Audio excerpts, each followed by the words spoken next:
नमस्कार, मैं हूं अशोक वर्मा। आप देख रहे हैं टीवी 20 न्यूज। टीवी 20 न्यूज पर खबरों का सिलसिला लगातार जारी है। बने रहिए हमारे साथ। उद्देश्य कुछ नहीं है इतना, और कोई अलग से उद्देश्य नहीं है।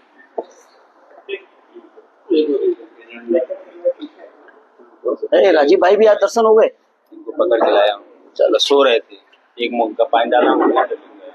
चलिए, तमाम मुद्दों पर देश में उथल पुथल मची हुई है, क्या कहना है? देखिए, देश में मैं समझता हूं जब से एनडीए की सरकार है, या मोदी जी प्रधानमंत्री हैं या उत्तर प्रदेश में योगी जी मुख्यमंत्री हैं, इनके 12 साल के केंद्र के और लगभग 9.5 साल के उत्तर प्रदेश के कार्यकाल से उत्तर प्रदेश और देश का जनमानस पूरी तरह आगे जा चुका है। और आज समाज के हर वर्ग में असंतोष, असंतुष्टि और सरकार के प्रति आक्रोश है। और आक्रोश किस कदर है उसकी आप बागनी दिल्ली के जंतर मंतर से शुरू होके देश के किसी भी प्रदेश में आप देखोगे। अगर उत्तर प्रदेश की बात करेंगे तो इलाहाबाद हो, लखनऊ हो, बनारस हो, आजमगढ़ हो, और हजारों नौजवान उत्तर प्रदेश के जंतर मंतर पे थे। बिहार का पटना हो, महाराष्ट्र में मुंबई हो, कलकत्ता हो, पुणे हो, नागपुर हो, भोपाल में अंदर देख रहे हैं आप किस तरह से किसान के हताश होके सरकार के प्रदेश के अंदर तो मैं समझता हूं जो दिन रात बुलडोजर लेके घूमते हैं, उनका बुलडोजर चढ़ावा और चंदा चोरी वालों के घर का रास्ता भूल गया है या चाबी खो गई है। तो आज इस मुद्दे पर मैं कह सकता हूं कि प्रदेश के अंदर व्यापक, देश के अंदर व्यापक निराशा है और लोग अब केंद्र की और प्रदेश की सरकार को उखाड़ फेंकने का मन बना चुके हैं। और जिस तरह से दिल्ली में पिछले 10 दिन से संसद में 10 दिन की कार्रवाई पूरी होने, दिल्ली के जंतर मंतर पर जिस तरह से छात्रों का, नौजवानों का, बेटियों का अपमान हुआ, अत्याचार हुआ, शोषण हुआ, अन्याय हुआ, उससे मैं समझता हूं केवल दिल्ली नहीं, देश का हर नागरिक निराश है। क्योंकि सब लोगों के बच्चों का भविष्य दांव पर है। और जो लोग बातें करते थे लंबी लंबी बुलडोजर वाली, आज ही अपने उत्तर प्रदेश के अंदर जो पेपर लीक के सबसे बड़े घोषित माफिया हैं, वो मुख्यमंत्री के मंच पर मुख्यमंत्री के पीछे खड़े होते हैं, उन पर कोई कार्रवाई नहीं। और सरकार कहती है हमने बड़े कड़े कानून बना दिए हैं, इतने साल की सजा होगी, इतना जुर्माना होगा। तो हम पूछना चाहते हैं उत्तर प्रदेश के मुख्यमंत्री जी से कि जो आपके अपने विधानमंडल में सबसे बड़े माफिया लोग बैठे हैं, पेपर लीक वाले, उन पर बुलडोजर कब चलेगा? चढ़ावा चोरी वालों पर बुलडोजर कब चलेगा? जिस तरह से लूट हुई है अयोध्या में भगवान प्रभु श्री राम के मंदिर के निर्माण से लेके अब तक, जिसको हम ही नहीं, केवल समाजवादी पार्टी के ही लोग नहीं, ऑलरेडी हमारे राष्ट्रीय अध्यक्ष ही नहीं, बल्कि मैं समझता हूं निर्माण समिति के अध्यक्ष भी कह रहे हैं कि ये चोरी नहीं, यहां डकैती हुई है। निर्माण कार्य में लगे हुए इंजीनियर कह रहे हैं कि 40% कमीशन निर्माण कार्यों में ली गई। तो आज पूरे देश के सामने संकट और परेशानियां और चुनौतियां हैं। और मैं समझता हूं जनता इस सब मुद्दों पर एकजुट होकर, चाहे आने वाले 27 में उत्तर प्रदेश की विधानसभा का चुनाव हो और चाहे लोकसभा, तो मैं समझता हूं 27 के बाद कभी भी आप देखोगे कि दिल्ली की परिस्थितियां कैसे बदलेंगी। अच्छा, ये सांसदों पे FIR दर्ज की गई है, आपके अवधेश प्रसाद जी और राहुल गांधी जी और यादव जी पे, तो क्या कहना है जिससे विरोध करने का? देखिए, बीजेपी के लोग सोचते ये हैं कि वे जो कह रहे हैं वही सच है। सच्चाई ये है, पूरे देश का जनमानस देख रहा है। भारतीय जनता पार्टी के राष्ट्रीय अध्यक्ष जब लखनऊ में प्रथम यात्रा पे आए तो महाबली राम भक्त श्री हनुमान जी का पात्र बन के किस तरह से उनके स्वागत में वो भाजपा का झंडा पकड़ा के, उन पर कार्रवाई या उन पर FIR कब होगी? ये लोग, जो लोग चंदा चोरी में पूरी तरह घिरे हुए हैं, हम लोग पिछले 10 दिन से लगातार सदन में नोटिस दे रहे हैं इस बात की कि चंदा चोरी पर चर्चा होनी चाहिए। आज तक सरकार की ये हिम्मत नहीं हो पाई कि चंदा चोरी पे चर्चा में तैयार हो जाए, या चढ़ावा चोरी पर, या जो प्रभु श्री राम मंदिर पर जिस तरह से लूट हुई है, डकैती पड़ी है, आज तक सरकार तैयार नहीं है। केवल ध्यान भटकाने की नीयत से इस तरह की एफआईआर और तमाम चीजें की जा रही है, इनका कोई मतलब नहीं है। और मैं कह सकता हूं, अगर देश के अंदर सबसे ज्यादा मर्यादा किसी ने गिराई है प्रभु श्री राम की, तो भारतीय जनता पार्टी के लोगों ने गिराई है।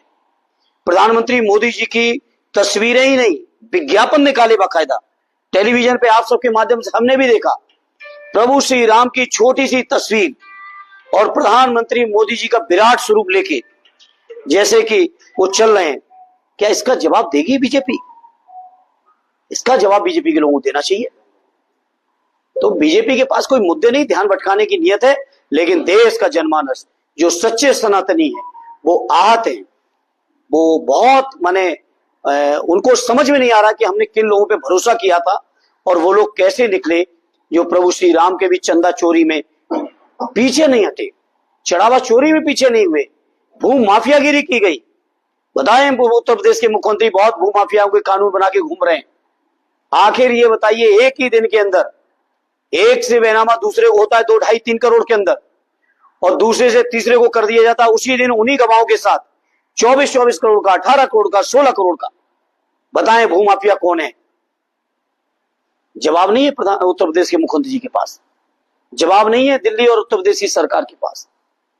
लेकिन चूंकि आप लोगों का सहयोग पा जाते हैं बहुत सारे बड़े बड़े लोगों का, तो सहयोग पाके चर्चा को, दिशा को घुमाना चाहते हैं, वो घूमने नहीं जा रहा है। लोग बहुत आहत हैं। पीएम ने उन बच्चों को माफ कर दिया, कहा वीडियो बना के कहा हम आपको माफ कर दिए, मगर वही बच्चों का ये कहना है कि मुकदमे जो हैं वो अगर वापस हो तब तो माफी हो। देखिए, मैं बच्चों से यही कहूंगा, भारतीय जनता पार्टी के लोग वादा खिलाफ लोग हैं। बच्चों से कहूंगा, याद करिए 14 का मोदी जी के भाषण, जब उन्होंने कहा था कि 2 करोड़ रोजगार हर साल देंगे। 12 साल हो गए, 24 करोड़ रोजगार जनरेट होते, और मैं समझता हूं 24 करोड़ रोजगार अगर सरकार ने दिए होता तो शायद हमारा देश में एक भी व्यक्ति बेरोजगार नहीं रह जाता। अगर परिवार के मुखिया को ही रोजगार मिल जाता तो आप कल्पना करिए कि 125 करोड़ लोगों के रोजगार या जीवन जीने का इंतजाम सरकार कर चुकी होती अगर अपने वादे पे रहती। यही लोगों ने कहा था महंगाई कम करने को, इन्हीं लोगों ने कहा था कि रुपए की साख को बढ़ाएंगे, इन्हीं ने कहा था, तमाम बातों को कहा था कि काला धन आएगा, सबके खातों में 15 लाख आएगा। मैं अपने नौजवानों से कहूंगा कि बीजेपी के लोगों के ऊपर विश्वास इसलिए नहीं करना चाहिए। आप सोचिए, इस आंदोलन के खत्म होते समय जो 3 प्रमुख शर्तें थी, उनमें एक शर्त थी पूरी हुई, शिक्षा मंत्री का पूरा देश खड़ा हो गया तो मजबूरी में इस्तीफा कराना पड़ा। साथ ही साथ उन्होंने ये भी शर्त थी कि जो इस आंदोलन में नौजवान है देश के अलग अलग इलाकों में, आंदोलन के कारण किसी नौजवान पर मुकदमा नहीं चलेगा। क्या सरकार जवाब देगी? क्या वो मुकदमे वापस हुए हैं? क्या बिहार में गिरफ्तारियां नहीं हुई हैं? क्या उत्तर प्रदेश सहित दिल्ली से लेके देश के अलग अलग इलाकों में उन आंदोलनकारी जो हमारे बच्चे हैं, नौजवान हैं, उनके आइडेंटिफिकेशन नहीं किया जा रहा है क्या? तो ये सरकार के लिखित समझौते थे। मैंने तो नौजवान साथियों से कहा जिन्होंने प्रेस कॉन्फ्रेंस की थी दिल्ली के कॉन्स्टिट्यूशन क्लब में, तो उन्होंने कहा कि सरकार ने अभी तक लिखित जो एग्रीमेंट है वो नहीं दिया उनको, केवल प्रेस कॉन्फ्रेंस के माध्यम से बातें कही हैं। लेकिन हम कहेंगे बीजेपी की किसी भी बात पर, जुबानी बात पर भरोसा करने की जरूरत नहीं है मेरे नौजवानों। ये लोग वादा खिलाफ लोग हैं, हर मौके पे वादा खिलाफी की है। शाह ने जंतर मंतर पे बहस नहीं किया सदन में, और अब एफसीआरए कानून लाने वाले हैं, उस पर चर्चा करने के लिए तैयार है। अभी देखिए, आने दीजिए, अभी पता नहीं वो भी कहीं राज्य मंत्री के माध्यम से न करा दे। गृह मंत्री जी के ही विभाग के 2 कानून हंगामे के बीच पास हुए हैं, लेकिन दोनों उनके राज्य मंत्री ने पेश किए और पास कराए। अभी तो देखना है सदन में क्या होता है। ये ना आप जिम्मेदारी से कह सकते हो, ना मैं कह सकता हूं कि वो आएंगे कि नहीं आएंगे। जो बच्चे घायल हुए हैं वहाँ जंतर मंतर पर जिन हथियारों का इस्तेमाल किया गया, क्या इन हथियारों का इस्तेमाल करना चाहिए? जी, मैं समझा। जंतर मंतर पर जो बच्चे घायल हुए हैं, जिन हथियारों का इस्तेमाल किया गया है, जो चलाए गए हैं, बच्चे काफी ज्यादा बैलेट गन है और AK-47 उस पर आपका क्या कहना है? नहीं होना चाहिए था, किसी कीमत में नहीं होना चाहिए था। और मैं समझता हूं अगर सरकार समय से नौजवानों की मांग को मान जाती तो शायद ये 20 तारीख का आंदोलन ही ना होता। अगर उनके आमरण अनशन को, जो गांधीवादी रास्ते पर बच्चे थे 18-18 दिन, 20-20 दिन, 22-22 दिन, 24-24 दिन आमरण अनशन पे रहे, अगर उस समय ही सरकार शिक्षा मंत्री का इस्तीफा करा देती तो शायद 20 के आंदोलन की कॉल ही ना होती, और कॉल हो भी गई होती तो ये स्थगित हो जाता। सर, जम्मू कश्मीर के कुलगाम में आतंकी हमला हुआ है जिसमें 2 किसान मर गए हैं, 2 मजदूर मर गए हैं। देखिए, दुर्भाग्यपूर्ण है, हमले आतंकी नहीं होने चाहिए, लेकिन इसका जवाब उनसे पूछिए जो लोग नोटबंदी करते समय ये कह रहे थे कि नोटबंदी हम इसलिए कर रहे हैं कि देश के अंदर आतंकवाद खत्म हो जाएगा, उग्रवाद खत्म हो जाएगा। ये जवाब उनसे पूछना चाहिए मेरे पत्रकार साथियों। आगे नोटबंदी तो हुई थी 2016 में, आज हम 10 साल बाद भी उस समस्या को हम झेल रहे हैं। पुलवामा के बारे में हमारे राष्ट्रीय अध्यक्ष जी ने कहा कि किस तरह से अटैक हुआ, सैटेलाइट से पहले से पता कर लेना चाहिए था, नहीं किया। आज तक पुलवामा की जांच की क्या रिपोर्ट आई, क्या कारण है बता दो, देश के सामने आए। पहलगांव की कोई रिपोर्ट आई हो तो बता दो।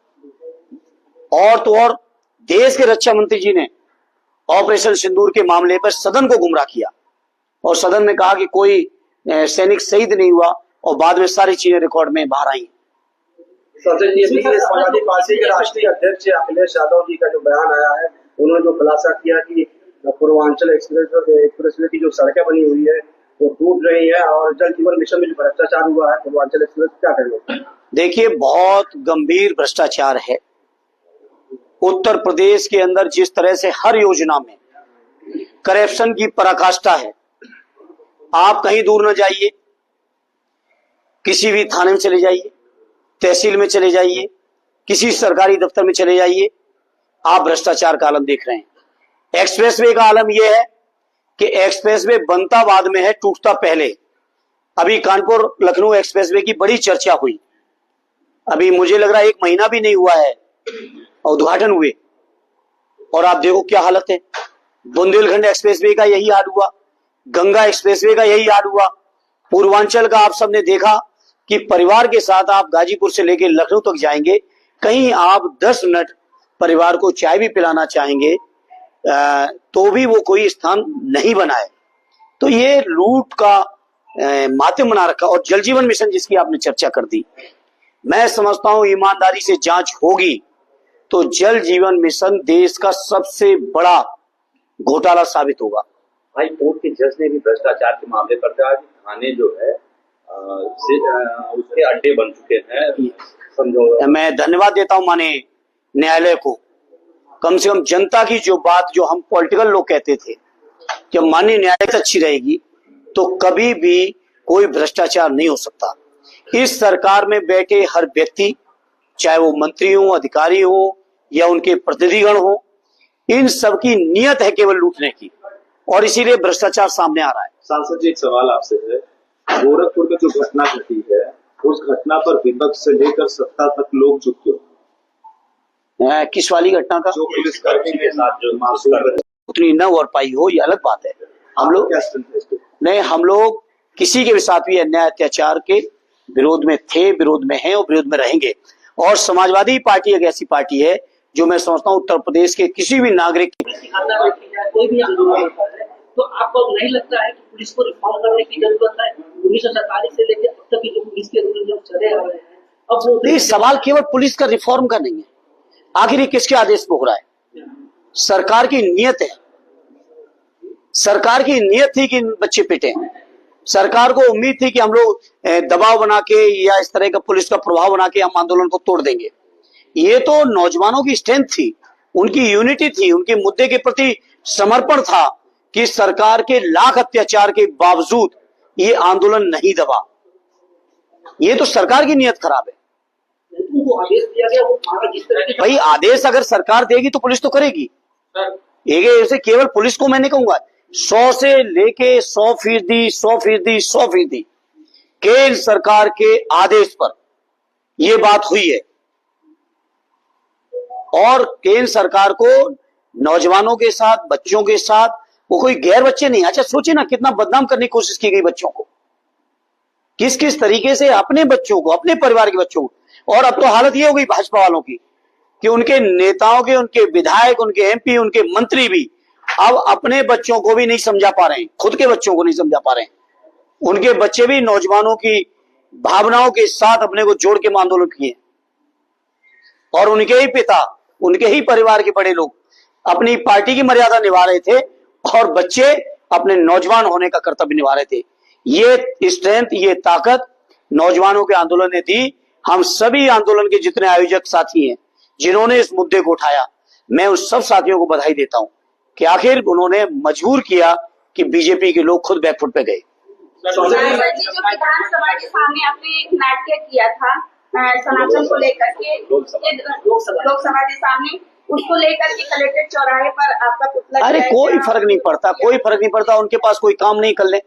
सवाल ये है चंदा चोरी हुआ कि नहीं हुआ। 6 जून को हमारे राष्ट्रीय अध्यक्ष जी ने इसका खुलासा किया। आज हम 2 अगस्त को बात कर रहे हैं, लगभग 2 महीने हो गए। 2 महीने के अंदर उत्तर प्रदेश सरकार बताए कितनों पे बुलडोजर चले, कितनों के घर सीज किए गए, कितनों से वसूली की गई। छोटी छोटी बातों पर उत्तर प्रदेश के मुख्यमंत्री ने लखनऊ में होर्डिंग लगवाए, पोस्टर लगवाए, अलग अलग शहरों में पोस्टर लगवाए कि अपराधी है।